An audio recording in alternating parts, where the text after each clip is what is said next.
We just got the dyslexia diagnosis and met with the school. They want us to consider a 504 instead of an IEP.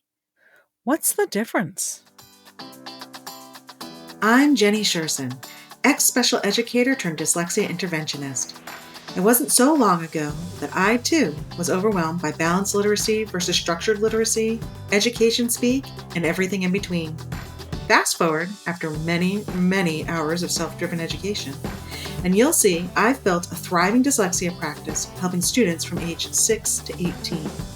My specialties? Working with a quote-unquote difficult, almost always 2E, student, and breaking down the complexities of dyslexia into everyday language strategies and action steps. Before we dive in, can you do me a huge favor? Would you mind sending this episode or just sharing my podcast with 3 of your friends? I've been working really hard to put out valuable content to support parents with dyslexic children, and I want to make sure it gets into the hands of the people that need it the most. So, grab this link in this episode or podcast, text it to 3 friends, or you can just click the share button and send it that way.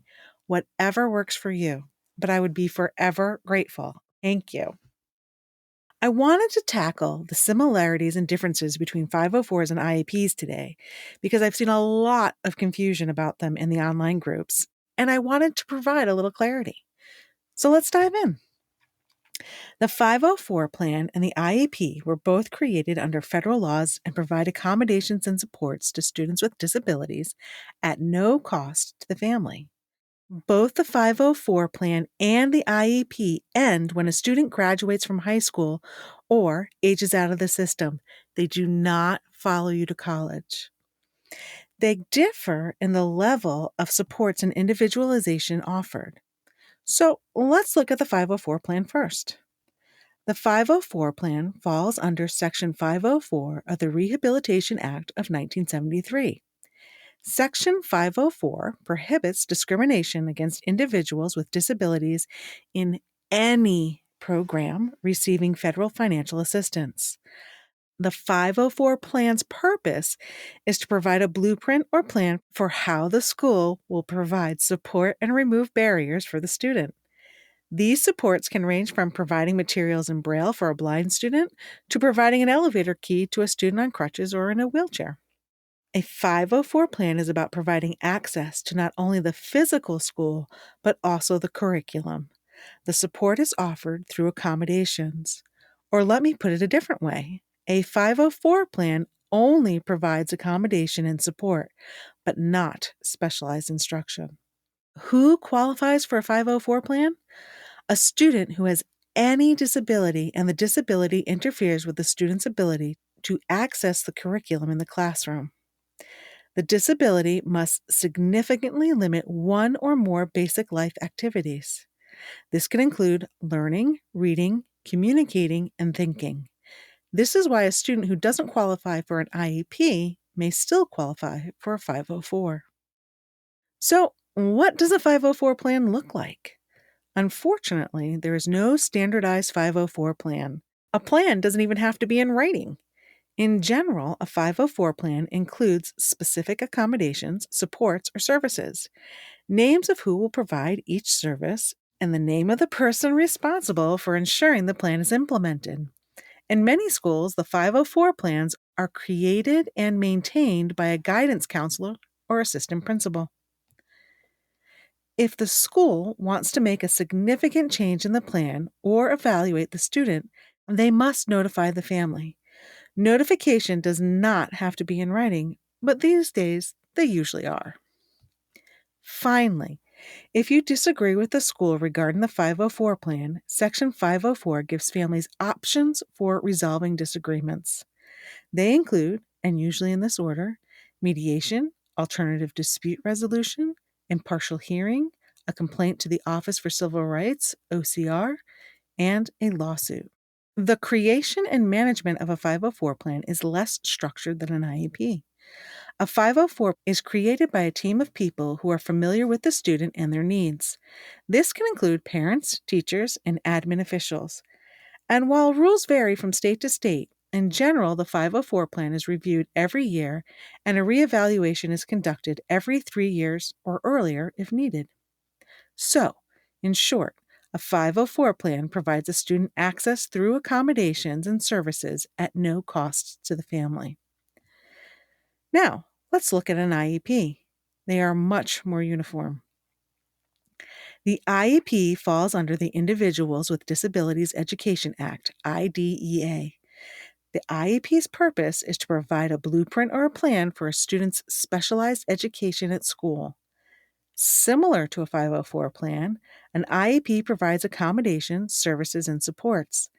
The major difference is that an IEP also provides individualized special education to meet the student's needs.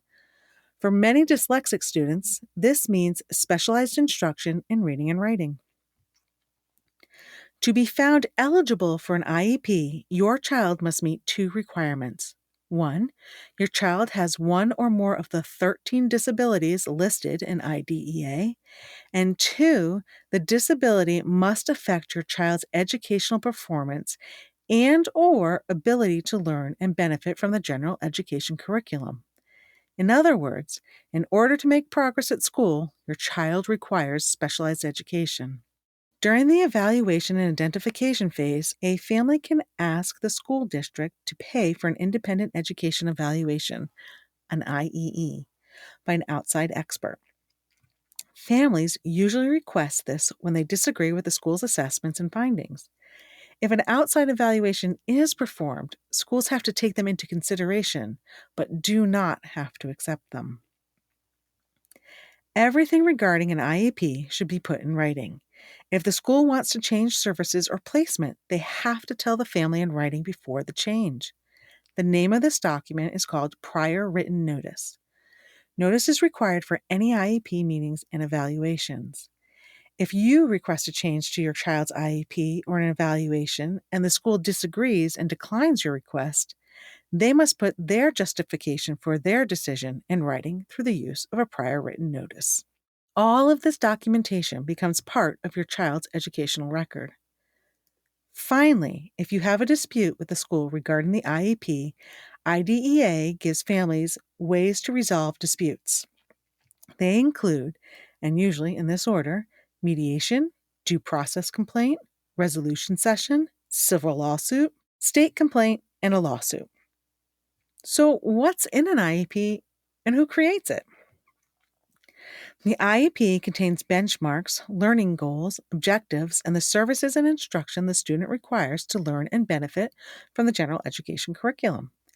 It includes the student's present academic levels, how your child is currently doing in school, the timing of services, when they start, how often they occur, how long they last, and who's responsible for providing those services, standardized test accommodations, and how much time the student will spend in general education classes versus special education classes. As for creating the IEP, there are strict legal requirements. The entire IEP team must be present for the IEP meeting. The team includes the parents, at least one of the student's general education teachers, a special education teacher, a specialist who can interpret evaluation results, this is often the school psychologist, and a school district representative. After a student reaches the age of 14, they are also considered part of the IEP team. They are invited to the meeting, but in my experience, decline the offer or ask if they can just show up for the first few minutes. Similar to the 504 plan, the IEP team must review the IEP at least once a year, and the student must be reevaluated every 3 years in order to determine if the services are still appropriate or needed. So, in short, an IEP provides a student with accommodations, services, and individualized special education at no cost to the family. If you have any further questions about the difference between IEPs and 504s, please feel free to sneak into my inbox. We'd also love your input. What would you like to hear from us in the future? Is there a topic we haven't covered yet and you really want to learn more about? Or do you have a pressing need and you're really not sure how to handle it or move forward? Send us a DM on Instagram or drop us an email at jenny@literacyuntangled.com. That's JENNIE at literacyuntangled.com. We can't wait to hear from you. Until next time, bye-bye. I hope you enjoyed this episode of Literacy Untangled. If you loved this episode as much as I did, head on over and rate and subscribe so you never miss an episode.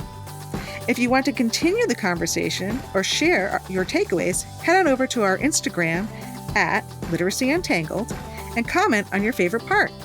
I can't wait to hang out with you again soon. Bye!